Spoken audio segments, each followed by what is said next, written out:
आदमी खड़ा था बस स्टैंड पर, तो उसको वॉच थी। दूसरे आदमी ने पूछा भाई कितना बजा है, उसने बोलना बंद कर दिया, बोलना ही नहीं। फिर उसी आदमी ने दूसरा वाली बोला भाई कितना बजा है, तो उसने नहीं बोला। फिर तीसरा वाली बोला कितना बजा है, तो उसने नहीं बोला। आदमी ने बोला शायद घूम गया या बह रहा है, कुछ सुनता नहीं है शायद। पीछे बस में चढ़ा तो तीसरा आदमी उसके बाजू में जाके बैठा, तो बस में तो उसने बात किया उसी से कंडक्टर से भाई फलानी टिकट दियो, तो बाजू वाले ने सुन लिया तो ये तो गुंडा नहीं है।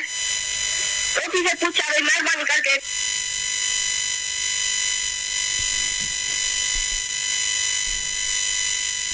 आदमी दुनिया का ऐसा है, तो अभी मैं बताऊंगा ना उसको तो अच्छा नाम बजा है, फिर बोलेगा थैंक यू, फिर बोलेगा कहाँ जाता है, कौन सी ऑफिस में जाता है, क्यों हमने बताया, तो बोलेगा थैंक यू, फिर बात शुरू होगी। कितना बेटा है, कौन सी ऑफिस है, कौन सी बस में चढ़ता है, तुझे घर तुम्हारा कहाँ है, एड्रेस देगा, हम भी एड्रेस देगा, उसी का भी एड्रेस लेगा जरूर कि जो हमारे घर में आएगा। फिर हमारी बेटी बहुत अच्छी सुंदर है, तो उसमें आंख डालेगा।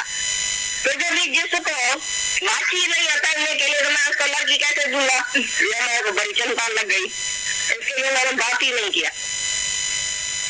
देखो ज्ञान की दूरदृष्टि होती है, तुम्हारे घर में लड़का लड़की आते हैं, भाई ये हमारी सहेली है, ये हमारी सहेली का भाई है, हमारे घर में आता जाता है, ये भाई लड़की आके पास लड़का आता जाता है, क्योंकि इसके भाई का दोस्त है, ये बाप का दोस्त है, ये भाई का दोस्त है।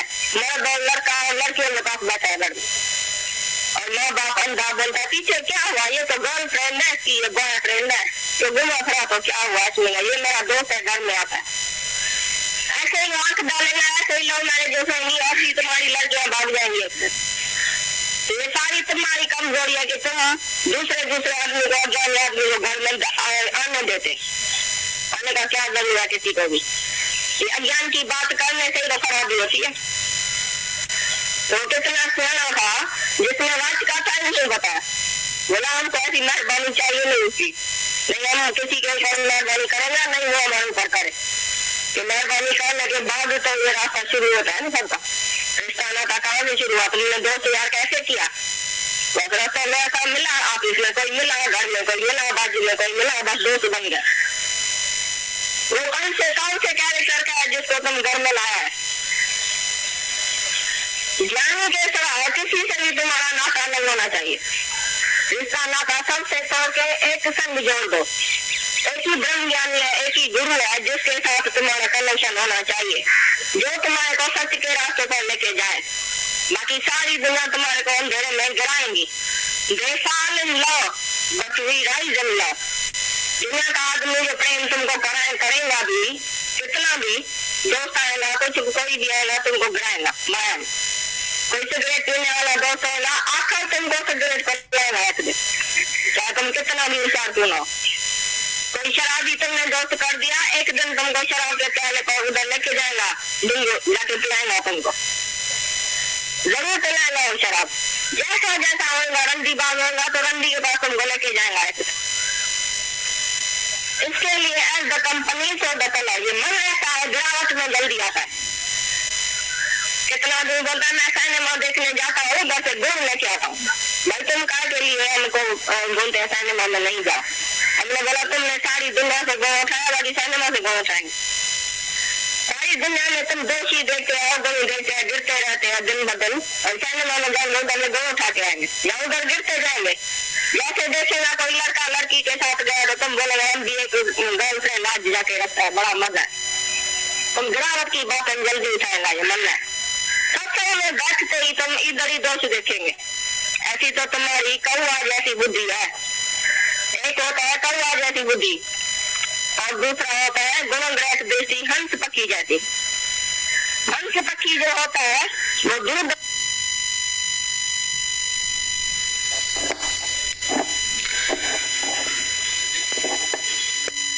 अभी गीता भगवान ने बात बोली, जैसे मौन पे शुरू हुआ था सत्संग और उसके आगे की बात गीता भगवान ने हम सबने सुनी, पर मतलब जो बात गीता भगवान कहना चाह रहे हैं, हम लोग भी जब इसको शुरू में सुनते थे तो बहुत अलग लाइटली समझ आता था, लाइट लेते थे, समझ आता था ऐसा।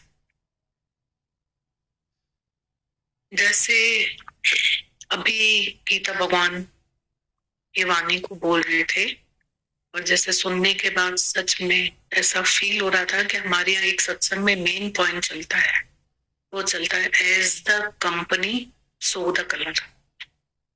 तो वैसे तो ये वाणी हम लोग सुनते थे तो यही समझ आता था कि मौन पे गीता भगवान बात कर रहे हैं, पर आज ये समझ में आ रहा था गीता भगवान बोल रहे थे as the company so the colour. हम किसी के ऊपर भी मेहरबानी करने चले जाते हैं कि हम उसको सुधारने जा रहे हैं, तो गीता भगवान ने बोला तुम किसी के ऊपर मेहरबानी करो ही मत, न किसी की मेहरबानी करो मत। और उससे भी डेंजरस होता है किसी की मेहरबानी जीवन में लो मत, उससे भी ज्यादा खराब होता है लेना। उसके रिजल्ट्स हमें पता नहीं होते हैं, पर उसके रिजल्ट्स ऐसे होते हैं कि हमारा जो मन है ना वो बहुत गिलगिला होता है, मतलब किसी की भी मेहरबानी के नीचे आ जाता है। उसको लेना तो अच्छा लगता है ना मन को, ये तो हमारे गुरु का हमारे सर पे डंडा होता है ना, तो हमको गुरु ने इस बात से छुड़ाया है सबको। नहीं तो मनुष्य का टेंडेंसी क्या होता है, लेना, और अच्छा लेना, जो अच्छा हो मेरे को मिले, बेस्ट मेरे पास आए, लेना और अच्छा लेना। तो बहुत बहुत इम्पोर्टेंट लग रहा था जो भी गीता भगवान हमको सिखा रहे थे, बोल रहे थे। मतलब ये है कि गीता भगवान ने बोला बहुत सिंपल है कि तुम्हारे पास कोई आएगा और वो जो काम करेगा उस काम में तुम कब गिर जाओगे तुम्हें पता नहीं चलेगा। As the company so the colour.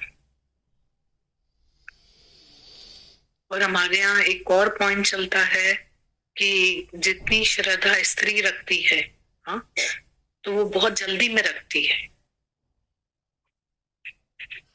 क्योंकि पुरुष जो है रिच पीपल और इंटेलेक्चुअल, माया भी रहती घुसी भी दिमाग में और इंटेलेक्चुअल भी रहता है, वो होशियारी भी रहती, तो वो इतना जल्दी सरेंडर नहीं होता है। जैसे गुरु के आगे श्रद्धा चाहिए, समर्पण भाव चाहिए, तो स्त्री जो है वो जल्दी उसमें इंटेलेक्चुअल नहीं होता है, वो जल्दी। जैसे दादा भगवान ने बोला मेरे 4 भाई थे, सबसे छोटा मैं था, तो मैं सोचता था कि सबके आगे मुझे झुकना पड़ता है, तो मेरे को भगवान ने छोटा क्यों बनाया, सबके आगे झुको। पर जब मुझे गुरु मिला ना तो मेरा ये माइनस प्लस हो गया, क्योंकि मेरे को इतना ज्यादा मैं यूज टू था, झुक झुक के मर्यादा पूरी करके माया से आया था, तो मेरे को अपने गुरु के आगे झुकने में देर ही नहीं लगे। तो उन्होंने उस माइनस को प्लस बना दिया, क्योंकि ईगो बहुत बड़ी रुकावट होती है लाइफ में हमारे यहाँ। हम लोग तो सरेंडर नहीं हो सकते, ना हम ईगो दे सकते हैं गुरु को। अग्नि की ताकत होती है कि कचरे को जलाती है, हमारा भी अहंकार इतना बड़ा कचरा, हमारी ताकत तो नहीं है कि हम गुरु को ला के दे दे आसानी से, दे तो सकते ही नहीं है गुरु को अपना हाथ। तो गुरु ने बोला डूब रहे तो ले लो मेरा हाथ, तो बोला वो ठीक है, मारवाड़ी हम लोग भी कम थोड़े, तो गुरु ही ले सकता है। हम जब इस धरती पर आकर बैठते हैं, गुरु अट्रैक्ट करता है, क्षमा चलती है, परवाने हटाए नहीं जाते, वो खुद फना होते, फना किए नहीं जाते। गुरु अट्रैक्ट करता है, इंस्पायर करता है, अनकरेज करता है, ट्रांसफॉर्म कर देता है। तो गुरु हमें यहाँ लेकर आता है। जब हम यहाँ आते हैं तो फिर गुरु कब हमारा ईगो ले लेता है, मन ले लेता है, वो हमें पता नहीं चलता है। हमारी ताकत नहीं है, ना हमने दिया होगा, न दिया होगा हमने। जैसे कोई बोलता है हमने किसी को ज्ञान सुनाया, फिर हम बोलेंगे नहीं नहीं, हमने थोड़ी सुनाया किसी को ज्ञान, तो गुरु का ही ज्ञान है। पर हम फिर उसमें भी अपने आप को समझेंगे कि देखो मैं तो गुरु का ही समझता हूँ, तो उसमें भी समझेंगे अपने आप को कि मैं गुरु का समझता हूँ, तो है ही गुरु का। तो तुम क्या ये समझ भी क्यों रख के बैठे हो कि मैं समझता हूँ, ये भी मैं है। है ही गुरु का, तो फिर तुम मैं कैसे समझ रहे हो? मैं गुरु का समझ रहा हूँ। कितना होशियार होता है ये मन, अपने आप को शरीर बोलता है कि मैं गुरु का समझ रहा हूँ। तो भाई समझ क्यों रहे हो? है ही गुरु का ना, फिर इसमें भी मैं क्यों ला रहे हो? सीधे चलो, है ही जब गुरु का, है ही सब कुछ जब परमात्मा का है, तो हम उसमें कौन सा ईगो कर सकते हैं कि मैंने इसको लिया, मैंने इससे लिया, मैंने, है ही सब, सब कुछ परमात्मा का है। मनुष्य कुछ है ही नहीं। जो बाद में हो जाता है ना, मनुष्य राख, राख हो जाता है, वो ही है एक्चुअल डेफिनेशन उसकी, वो ही है जो बाद में वो हो जाता है। उसके पहले बीच में उसके पास में कुछ है थोड़ी। आज भी वो बलून है, मतलब कुछ भी नहीं है उसमें, बस सिर्फ जो एक है चीज आज, वो है ईगो, और कुछ भी नहीं है। उस ईगो पे, इंटेलेक्चुअल माइंड पे वो इतना चलता रहता है, इतनी दुनिया है उसके अंदर, एक इंटेलेक्चुअल माइंड के कारण। उसके अंदर क्या पता क्या क्या है। और वैसे देखो तो सिर्फ वो है ही, वो ही बाद वाली राख ही है।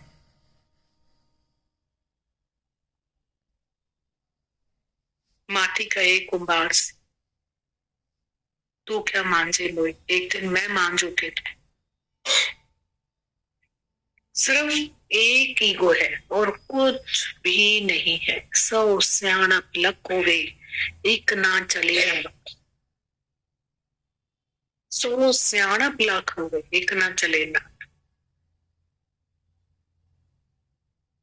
इतनी भी सियाणप हो गई हमारे में नहीं चलती है।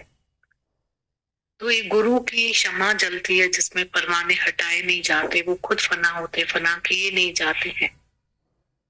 क्षमा जलती है, परवाने हटाए नहीं जाते, वो खुद फना होते हैं, फना किए नहीं जाते हैं। तो when ego gone, all troubles gone। एक अहंकार जब निकल जाता है तो सब विकार खुद ब खुद निकल जाता है। कैसा जल जाता है इंसान। कभी देखा है किसी ने एक शब्द बोला तो अच्छा लगता है, जब ये भजन चलते हैं, क्यों बोला, क्यों बोला, कर्म का खाता क्यों खोला।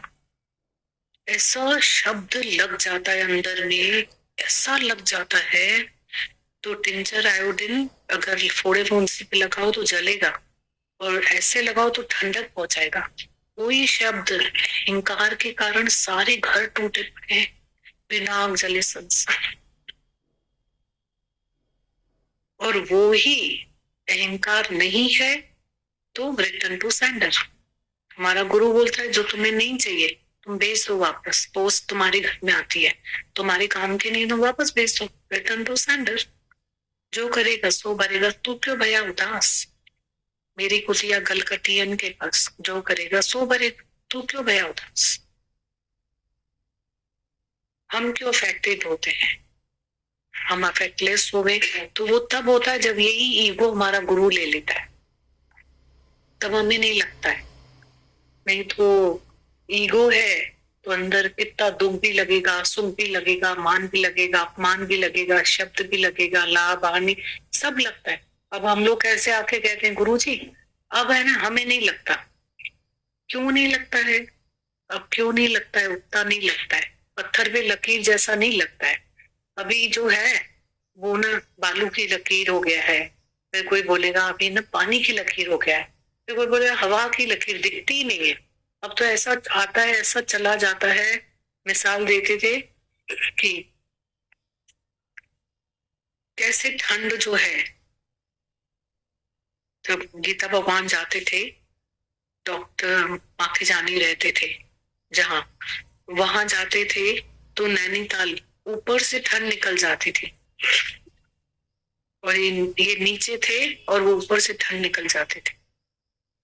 तो बोलते थे हमारे ऊपर से सब बातें निकल जाती हैं, सब तकलीफें ऊपर से निकल जाती हैं, हमें नहीं लगती है, हम अफेक्टलेस हो जाते हैं। ये सब हम रोज इलाज ईगो का करने आते हैं अपना। और यहाँ से जाएंगे ना अभी चाराना ज्ञान लेके, परीक्षा तो वही होगी हमारी बाहर। कोई कुछ बोलेगा, कोई कुछ बोलेगा। गुरु ने बोला मैं तुम्हारी थोड़ी परीक्षा लेता हूँ, मैं लूंगा ही नहीं तुम्हारी परीक्षा। गुरमुख पल्ली पल्लिया पाण के। अभी यहाँ से निकलने के बाद में टोटल ये जगत जो बना हुआ है ना, इतना मायावी, मिथ्या, चेंजेबल, धोखा, दुख, इसको हमेशा बोला गया है, ये जो जगत जो बना हुआ है इसको हमेशा बोला गया है कि परीक्षा, एग्जामिनेशन हॉल। यहाँ से जाने के बाद सिर्फ एग्जामिनेशन हॉल है। ये चला गया, वो चला गया, शरीर बेवफा, हॉस्पिटल्स भरे हुए हैं, क्या हालत है। कादे तुंजो जोबन वयो, कादे तुंजी जवानी, कादे तुंजी सुहावे सब जगफानी। तेरी आयु यूं ही बीती जाएगी, सतगुरु की शरण में आओ जी। कहा गया कल गीता भगवान यही तो बात कर रहे थे, इतना अच्छा बता रहे थे कि अंदर का सुख, और हमारी चॉइस थोड़ी है इंस्टेंट सुख। सोक्रेट्स को बोला ऐसी शक्ल बना के बैठा है, चल मेरे साथ खूब नाचेंगे, घूमेंगे फिरेंगे। राबिया को बोला चलो दिए देखो, लाइटनिंग देखो, दिल की गली में रौनक है, तो बाजार में जाके क्या करें। सोक्रेट्स ने बोला Socrates dissatisfaction is better than pig satisfaction. हमारी चॉइस नहीं है, हम नहीं आते यहाँ पे, सच में हमारी कोई एम रखकर हम नहीं आए। अभी भी हमारा एम होगा सुख, इंस्टेंट सुख कोई मिले, पर हमारा हैप्पीनेस और पीस ऑफ माइंड जो है वो एम थोड़ी है। गोल तो गुरु ने बना के दिया है। जैसे लगता है यार गुरु का गोल पता है क्या है, गुरु ने तो अचीव किया पीस ऑफ माइंड। गुरु का गोल क्या है, मैं, मेरे गुरु का गोल मैं, हम लोगों को गुरु ने गोल बना के रखा हुआ है, वो अचीव करता है इस गोल, हम लोग थोड़ी करते हैं कोऑपरेट। ये तो बोलेंगे फिर हम हमारे कोऑपरेशन के बगैर कैसे होगा, तो मजे की बात है ना, वो ही अट्रैक्ट करता है, वही बांध के रखता है हमको। इसके विपरीत थोड़ी भी वाणी चलती कितनी अच्छी लगती है कि अरे यार आज तो बहुत डिस्काउंट मिला वाणी में, मजा आ गया, आज ये करो वो करो सब करो। तो क्या कर भी लिया तो क्या, अगर वाणी चले चलो क्रोध करने की छूट है तो फिर क्या, चलो तो दुखी होने की वाणी चले क्या, ये तो होकर ही आए ना, करके ही आए ना हम लोग। तो मिला क्या हमको, कुछ भी तो नहीं मिला। हासिल थी हैरानी, परेशानी, ना उम्मीद, निराशाई, हताशाई, यही हासिल होती है, यही होता है ना। खूब छूट मिल जाए, खाओ पियो खूब खाओ, एक का 5 टाइम्स खा लो, तृप्ति तो आती नहीं, खा लो तो फिर सुबह कितनी सारी टैबलेट्स लेते हैं हम लोग उठ करके, हाँ ये लो वो लो क्या क्या काम करते रहते हैं। तब तो जाके सेट होते हैं 2-3 घंटे में कि ऑफिस जाए, ऑफिस जाने के लायक बनते इतनी सारी टैबलेट्स खा करके। और वही गुरु सिखाता है, पूरा खाना, मन इंद्रियों पे नियंत्रण, पूरा सोना, पूरी रहत ध्यान, हेमा सुख जी खान। कितना गुरु जो है हलत पलट दो ही संवारे, मतलब 2% भी सिखाता है, 98% भी सिखाता है। मेंटल डिसिप्लिन भी सिखाता है, फिजिकल डिसिप्लिन भी सिखाता है, बहुत बचाता है। ऐसा कोई डॉक्टर तो नहीं, क्योंकि ये रियल एक ना सेपरेशन नहीं है, ट्रांसफॉर्मेशन है।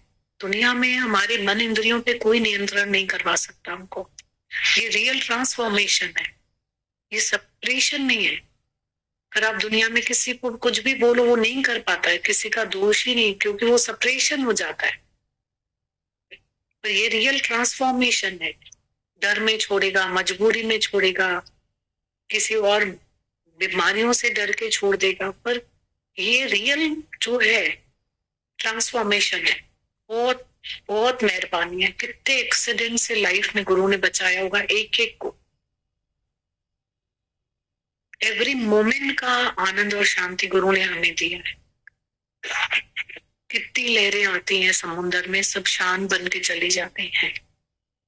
गीता भगवान ने बोला खुशी तो करो, आधे गिलास की खुशी करो, चलो आधा बचा हुआ भी है तो ठीक है, पर आधे की तो खुशी कर लो। और लेता क्या है गुरु, अपनी मर्जी से आते हैं, यहाँ पे चलो गृहस्थ का ज्ञान है तो अपनी मर्जी से हमारा दरवाजा कभी बंद नहीं होता। चलो तो क्या हुआ, अगर सुस्ती नहीं होनी चाहिए, अपने से ही रियल बनना है।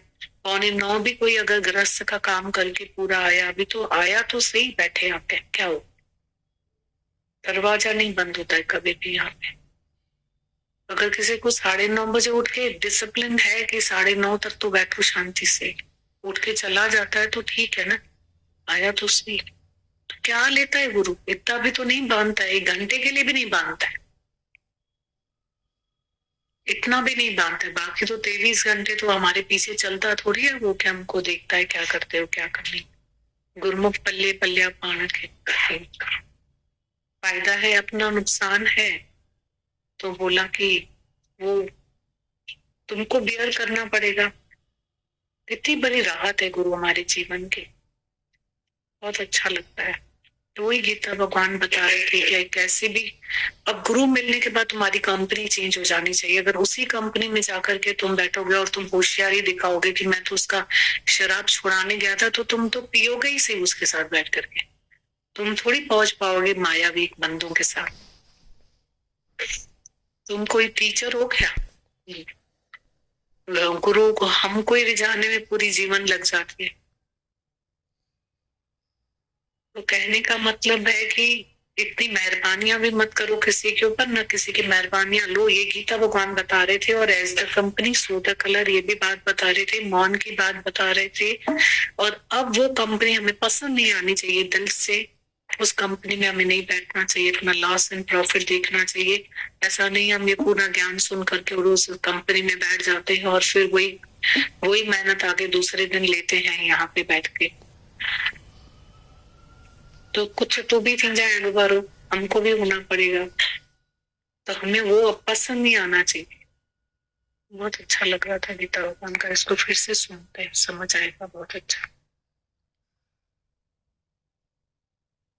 गुरु खुद से प्यार करना सिखाता है, रियल प्यार गुरु खुद से करना सिखाता है। वैल्यूबल है तन, उससे भी नहीं करते हैं। गुरु तो हमको हमारी आत्मा से प्यार करना सिखाता है, तन से भी सिखाता है, इसकी परी इसमें रहना सिखाता है, पर पूरा आत्मा से प्यार करना सिखाता है कि रियल यही है, मतलब डिवाइन ट्रू लव यही है कि हमारा आत्मिक प्यार हो सर्व के साथ और अपने साथ। आत्मिकता सिखाता है गुरु। धीरे धीरे कहाँ से पत्थर को भगवान बनाता है। कोई मना रहा है किसी के हाथ में,